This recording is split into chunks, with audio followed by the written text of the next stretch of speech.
Y uno me dijo, mira, no te compliques la vida, si estamos adorando al mismo Dios. Estás equivocado, le digo. Viene otro, y que por cierto es el registrador del Tribunal Supremo Electoral, me dijo un día,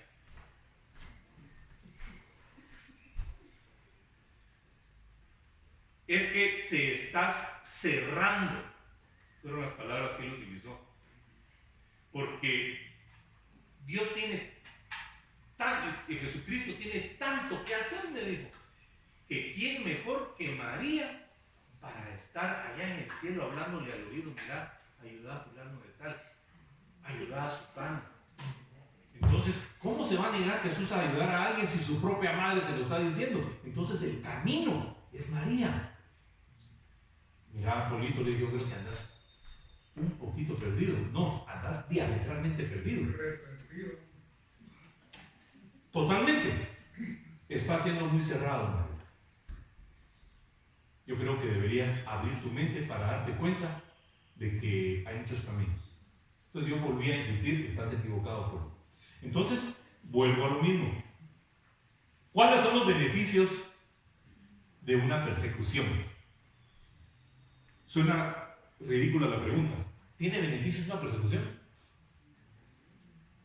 En este caso sí. Sí. Podemos poner un ejemplo de algo malo que propicie algo bueno. Así que estoy loco, pero no, es así. Se expande, busca otras opciones. Exactamente. Si ustedes agarran un globo para una piñata y lo inflan y empiezan a moverlo y a moverlo y a moverlo, todas las partículas que están adentro empiezan a generar movimiento, y cuando uno lo presiona de forma tal que busca salir, revienta el globo. Pero ustedes dejan ese mismo globo inflado en una pared, se van a dar cuenta de que a los 4 o 5 días el globo se apagó, el globo se chupó, porque no hay movimiento de las partículas que estén adentro que le den el volumen que tenía inicialmente cuando lo inflaron. Eso sucede con la iglesia, nos acomodamos. Me puse a leer un estudio donde alguien decía, y a eso le digo que me va a regañar, pero donde decía, señores, hagamos lo siguiente, hagamos un ejemplo matemático. ¿Cuántos hay aquí o cuántos empezamos hace 20 años aquí? Dijo el pastor que estaba predicando. Habíamos 25. Y si por esos 25, 5 personas se hubieran dedicado, o todos los que están aquí se hubieran dedicado a jalar a una persona más a la iglesia, en un periodo de un año, ¿cuántos serían? Ahora si multiplicamos ese mismo factor por 20 años, ¿cuánta gente debería estar aquí? ¿Cuánta gente debería estar aquí? Yo le platicaba al pastor el miércoles, creo que fue que lo dije de las células, ¿verdad? Entonces yo les pregunto, porque esa fue una plática muy interesante entre el pastor y mi esposa hace como unas 2 semanas, que hablábamos sobre la doctrina que se predica en algunas células.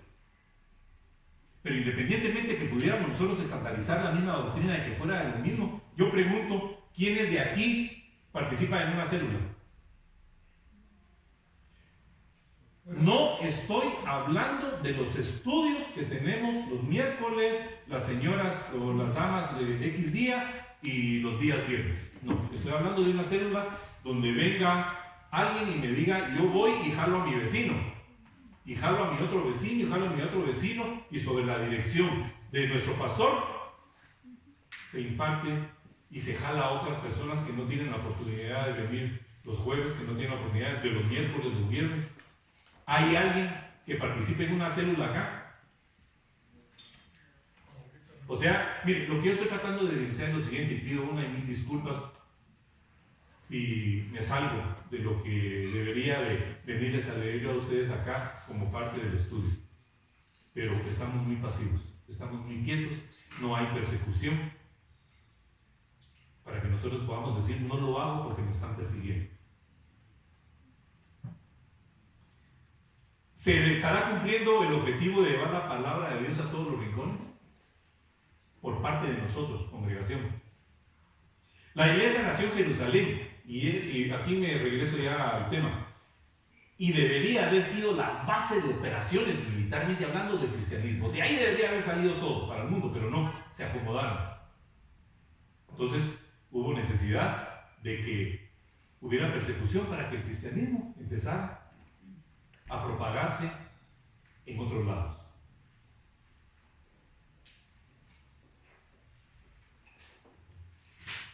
Entonces vean esta transparencia. ¿Qué ven ustedes aquí?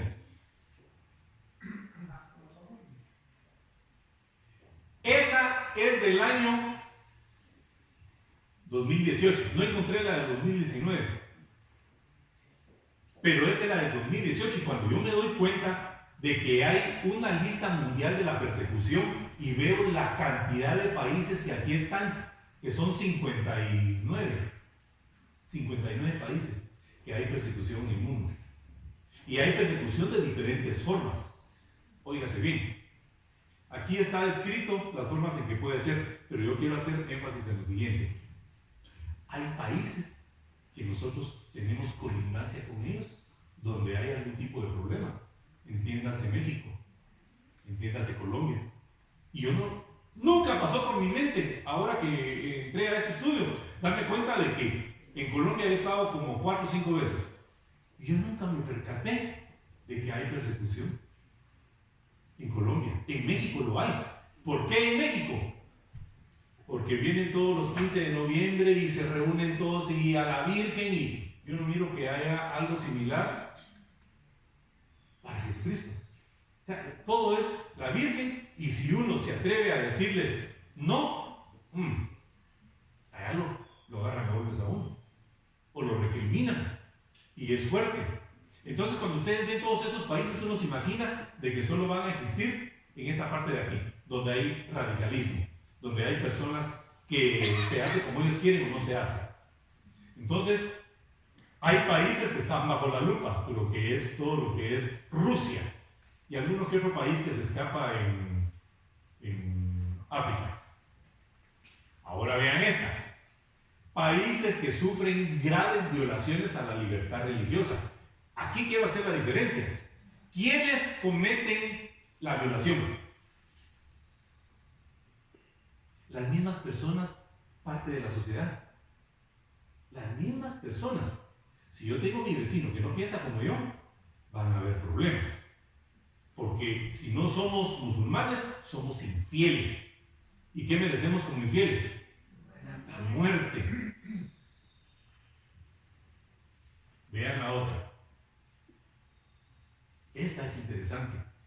¿Por qué es interesante? A ver si alguien capta. Vean el título. Perseguirles gubernamentales. Exactamente, ese es el punto. Es el gobierno quien pone las regulaciones. Y cuando yo miro a Estados Unidos, entonces empiezo a analizar.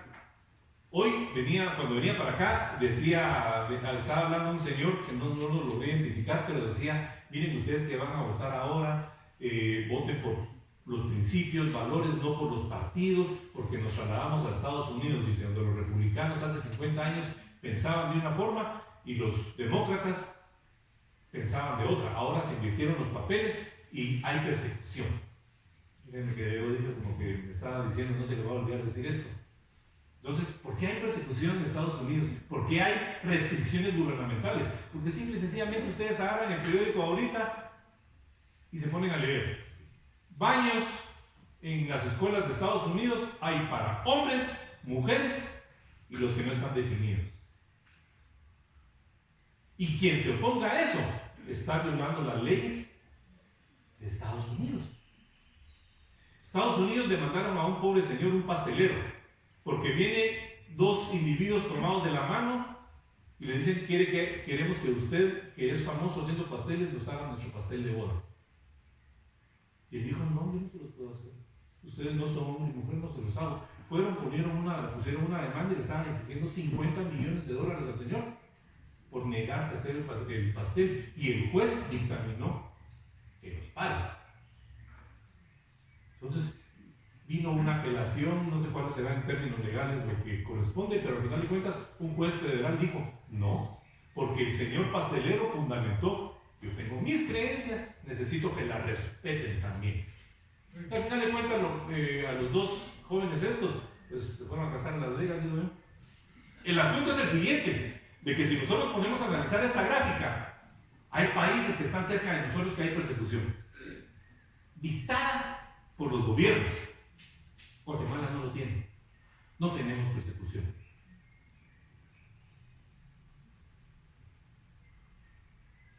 Estas son unas fotografías que pudieran causarle algún tipo de desagrado a ustedes, pero creí importante ponerlas. Véanlas, analícenlas. Y es lo que está pasando en el mundo actualmente. Están quemando, están matando, están mutilando, están decapitando a todas las personas que no piensan como ellos. Miren ese señor. Alá es el único, es lo que está diciendo él. Y a los cristianos que están atrás pusieron sus cabezas colgadas, porque no estaban de acuerdo con lo que él pensaba. Miren a esta pobre muchacha, una cruz en su boca que la atravesó y la mató. Vean esta fotografía. Crece la persecución a cristianos en el mundo entero. Paren de matar cristianos. Cristianos en Nigeria siguen sufriendo persecución.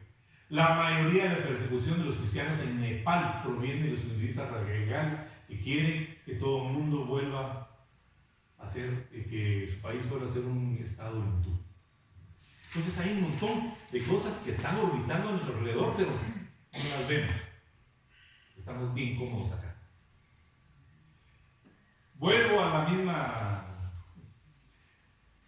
Pero había entre ellos unos varones de Chipre y Cirene, los cuales cuando entraron a Antioquía hablaron también a los griegos anunciando el Evangelio del Señor Jesús.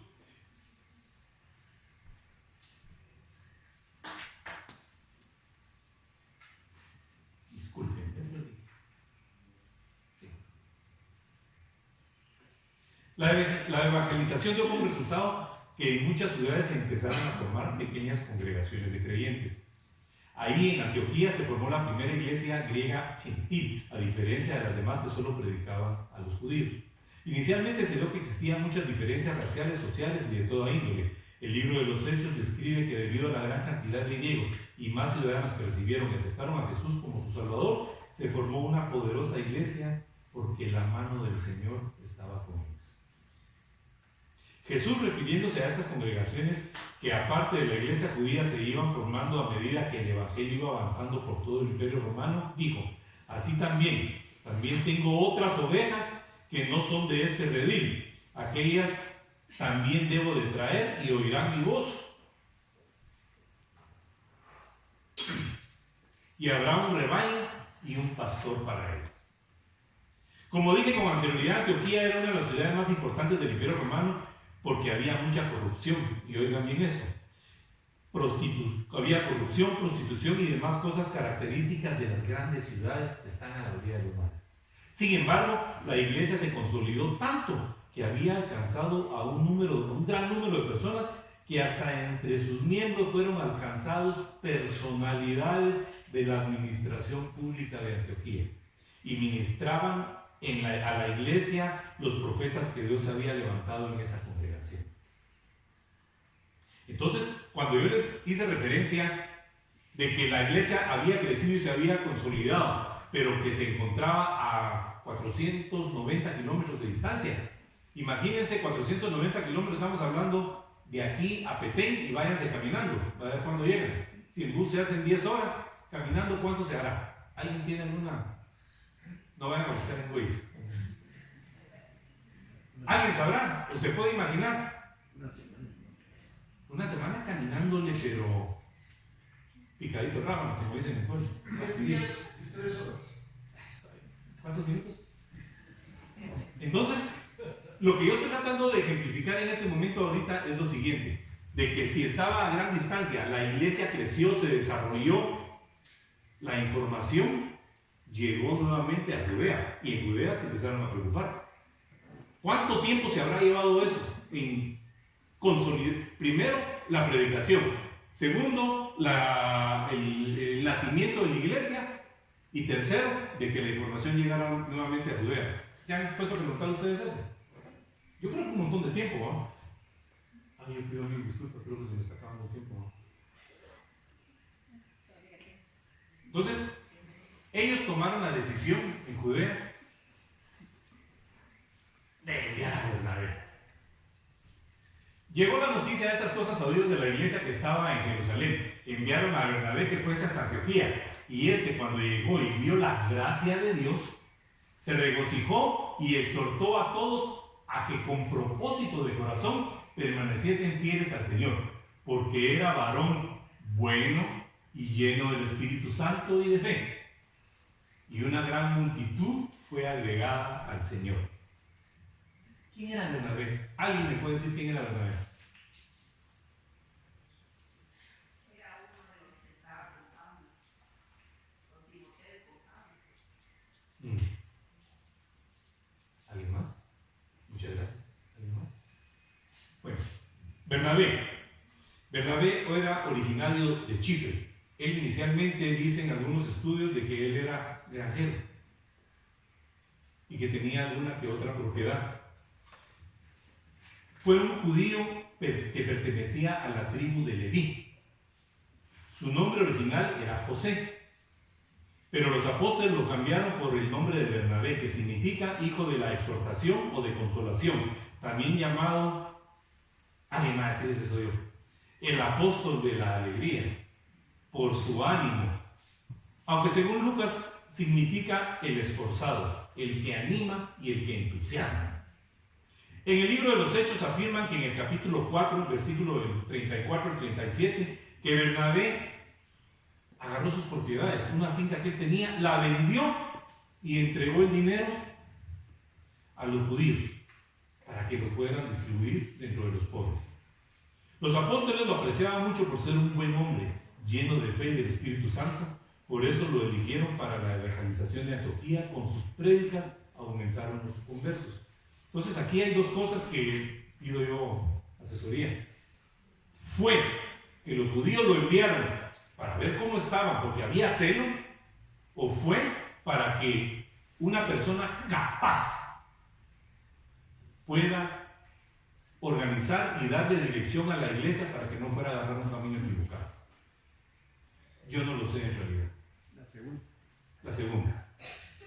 Bueno, entonces dejemos el recelo porque podemos pensar de que estaban saliendo del enmarcamiento que tenían de que solo para los judíos, sino que se propagaba a los gentiles. Entonces mandaron a una persona capacitada para que fuera a cumplir la misión de darle una dirección correcta a la iglesia naciente. Bernabé llegó la noticia de estas cosas a los anunciados. Disculpen. Dice, cuando la noticia llegó a Jerusalén, ya los gentiles ya habían fundado una iglesia en Antioquía. Los judíos necesitaban enviar una persona con alta calidad moral de conocimiento bíblico y Bernabé llenaba todos estos requisitos. Fue el líder que se convirtió en pastor de esa iglesia, la cual estructuró y adecuó y con un adecuado funcionamiento sobre la base de su liderazgo apostólico. Era un gran líder, según lo que pude leer. Su liderazgo se basaba en dos aspectos. ¿Alguien me quiere ayudar con esto?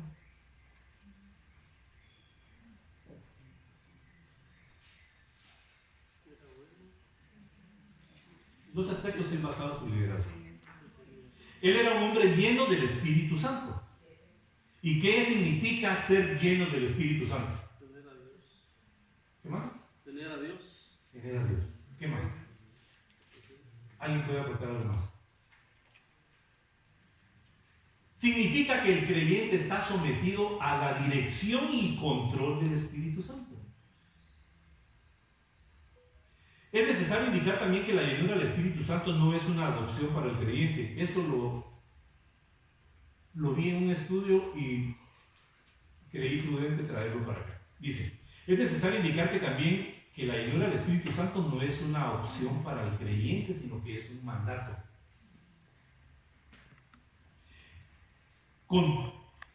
hace relación a Efesios 5:18. Dice, contiene el verbo conjugado en un modo imperativo. Ser llenos, es una orden. Y eso significa eso, una orden que hay que cumplir. No nos lo están pidiendo, o mira, si querés lo tomás o no. Es una orden. Por tanto, se espera que todo creyente sea lleno del Espíritu Santo, y no serlo, entonces se debe considerar como un pecado porque está cumpliendo los designios y las órdenes de Dios. Así de sencillo. La Biblia declara, voy al otro punto, que sin fe es imposible agradar a Dios. Esta es una declaración increíble, sin embargo, está en la Biblia. Tómela exactamente tal y como lo dice. Estas eran las dos características que basaba su liderazgo verdadero. Lleno del Espíritu Santo y de fe. Ahora bien, como un buen líder, ¿qué es lo que hace? Simple y sencillamente rodearse de las personas que puedan ser de gran apoyo para que uno se vaya desarrollando. Uno no va a buscar a un mediocre, no va a buscar a alguien que va a ser tropiezo. Entonces Bernabé tuvo la visión de ir a Tarso a veces, y buscar a Saulo. ¿Por qué a él? Había visto y escuchado muchas cosas de él. A él que él estaba en Tarso de regreso, porque ¿qué le había pasado? Unos lo querían matar porque los había traicionado y los otros no creían en su conversión. ¿Cómo es posible de que este individuo que hace una semana nos estaba matando hoy sea de nuestro equipo? Entonces no creían en Pablo. Hay un estudio que pude ver que decía de que ellos hicieron un gran equipo de trabajo y llevaron a Antioquía a hacer una iglesia muy prometedora. Pero los dos tenían formas muy particulares de ser. Uno era granjero y el otro era un doctor. El otro tenía conocimiento, tenía recursos y pensaban totalmente diferente, pero hicieron un gran equipo de trabajo. Bernabé, como dije, y ejerció su liderazgo de muchas formas, como ejemplo, integrar su equipo de trabajo a otras personas con características especiales. Fue a Tarso a buscar a Pablo para que lo acompañara a desarrollar su equipo. Bernabé era un campesino con poco estudio, muy capacitado en las cosas de la iglesia. Pablo rechazado por los creyentes judíos que no creían en su conversión, pero Bernabé le explicó a los judíos lo que había sucedido en Damasco y lo cual había hecho que él cambiara. Hay un punto que quiero resaltar acá. Bernabé y Pablo hicieron viajes misioneros, pero hay dos muy interesantes. En uno de ellos, Bernabé le dice a Pablo, voy a llevar a mi sobrino, hijo de mi hermano. ¿Quién era él? A ver si alguien se recuerda. Juan Marcos. Entonces viene Juan Marcos y lo agarran, lo integran al equipo y se van con Bernabé. Pero en el camino se arrepiente. Ya no quiero. Entonces fue para ellos un obstáculo. Fue para ellos un obstáculo. Y Juan Marcos se regresó. En el segundo viaje que iban a hacer, se fueron y Bernabé le dijo a Pablo, vamos a llevar a Juan Marcos. Y Pablo, ¿qué le dijo? No lo llevas. No quiero que vaya. Porque él fue tropiezo para nosotros. No es de gran ayuda. No va. Entonces tuvieron una discusión y ¿qué sucedió? Se dividieron. Cada quien agarró por su lado. Y eso se le puede sacar algo beneficioso. Primero, que da la oportunidad a que dos líderes vayan a predicar a lugares que no se había llegado. O sea que si hacemos la analogía con la persecución, hubo persecución y todo el mundo salió y se cumplió la palabra de Dios que iba a ser predicada en todo el mundo. Y si agarramos a Pablo y a Bernabé, pelearon o se discutieron y se fueron, cada quien por su lado. Sin embargo, se da un fenómeno bien interesante y es algo que todos debemos de pensar, de que siempre hay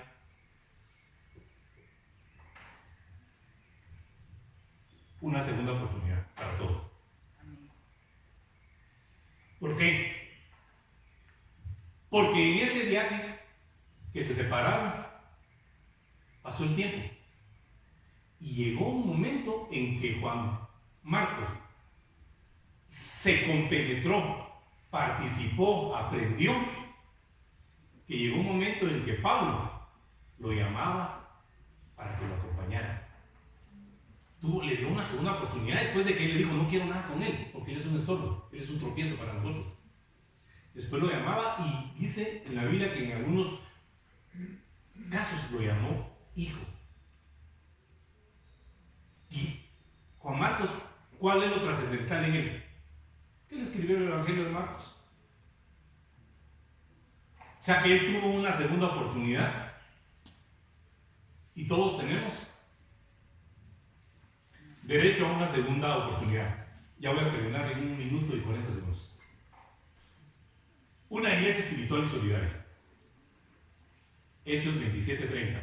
Aceptando el mensaje profético. En aquellos días unos profetas descendieron de Jerusalén a Antioquía, y levantándose uno de ellos, llamado Agabo, daba a entender por el Espíritu que vendría una gran hambre en toda la tierra habitada, lo cual sucedió en tiempo del emperador Claudio. Entonces me puse a buscar en qué tiempo fue eso. Y oigan bien esto. Tiempo de hambruna que se dio en los tiempos del emperador Claudio, en los años 41 al 54, donde él fue emperador. Él se llamaba Tiberio Claudio César Augusto Germánico. Era historiador y era político. Fue el cuarto emperador romano de la dinastía Julio Claudio, y gobernó desde el 24 de enero del año 41 hasta su muerte en el año 54. ¿Cuántos hay ahí del 41 al 54? 13 años. E indican, según lo que dice la historia, de que fueron 8 años de hambruna. 8 años por malas decisiones en el aspecto agropecuario, malas siembras, malas cosechas. Hubo, así se dice, hubo 8 años de hambruna en ese sector. Entonces,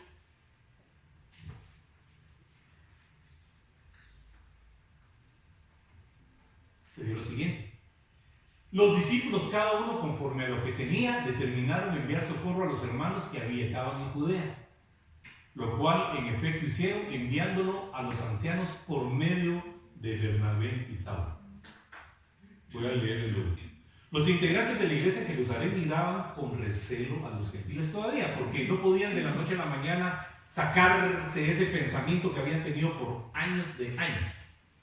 Entonces había un recelo todavía. Sin embargo, porque aún existía la desconfianza para los que no eran judíos. Pero una evidencia muy clara de la gracia es la generosidad del pueblo en el pueblo de Dios. Nunca existió una orden en Antioquía para reunir dinero y mandarlo. Los judíos no creían en la conversión de los gentiles, pero de esta forma los congregados en la iglesia de Antioquía le da un gran ejemplo de amor y humildad a la iglesia en Jerusalén, antes de que la hambruna empezara, confirmando que en esto realmente tenían al Espíritu Santo como guía. Se puede apreciar que empieza una transición de mando en la iglesia. Este es algo que encontré en otro estudio, pero era importante hacerlo notar, porque me llamó la atención esto. Enviándolo a los ancianos. ¿Por parte de quién? De los líderes de la iglesia de Antioquía. No se lo mandaron a los apóstoles, llévenselo, no, lo mandaron a los ancianos. Entonces, esta persona que hablaba sobre ese estudio decía: una confianza plena en los líderes de la iglesia, ya que ellos le entregaron lo recaudado para apoyar a la iglesia en Jerusalén por parte de los líderes de Antioquía. O sea, se reunió y se lo dieron a los líderes. Puede decirse que en Antioquía fue la primera iglesia misionera. Entonces aquí es el punto que este pastor tocaba, que decía: las finanzas en muchos de los casos son los problemas fundamentales que dividen a una iglesia. Yo recuerdo de que mi esposa me dijo un día, y me gustaría que tú lo dijeras, cuando un día a las 10 de la noche te despertaste y llamaste al pastor, decilo.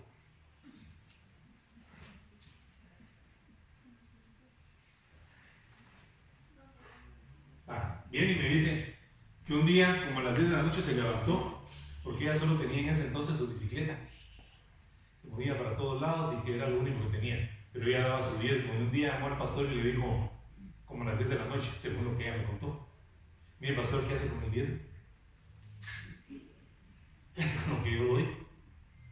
Y la respuesta muy inteligente del pastor le dijo, no se preocupe por lo que usted está haciendo o por lo que usted está dando.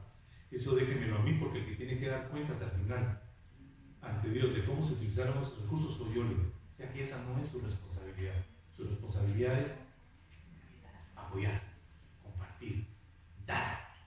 Entonces, dice, las finanzas en muchos de los casos es la principal división en algunas iglesias, en algunas congregaciones. Miembros de las congregaciones, cuando dan de corazón sus aportes económicos a la congregación, no deben de cuestionarse su empleo, ya que la obligación es darlo, y quien lo recibe dará cuentas a Dios en su momento. O dicho sea de paso, en otras palabras, usted no aporta a la iglesia, sino a Dios. Usted simple y sencillamente es un medio, es un canal para que ese aporte llegue. Entonces, me pasé. Solo quiero, en forma rápida, lo siguiente. ¿Quién quiere responder esa pregunta? ¿Quiénes llevaron el Evangelio a Antioquía? Lo acabamos de ver. ¿Quién?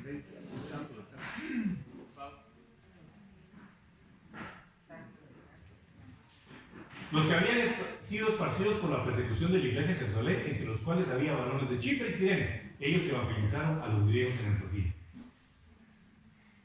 Segundo, ¿cuál fue la reacción de los griegos al mensaje del Evangelio? Un gran número creyó en el Evangelio y se convirtieron al Señor, formando así la primera iglesia gentil. ¿Quién fue el que llegó a ministrar a la iglesia en Antioquía? Es que solo lo murmuran y lo saben, pero no lo quieren decir. ¿Quién fue? Bernabé. Fue enviado por la iglesia de Jerusalén a Antioquía para apoyar a estos hermanos porque era varón bueno y lleno del Espíritu Santo. Y la última pregunta, ¿cómo auxiliaron los hermanos de Antioquía a los de Judea? Enviando una ayuda tanto en especie como en dinero para cuando se dio la hambruna.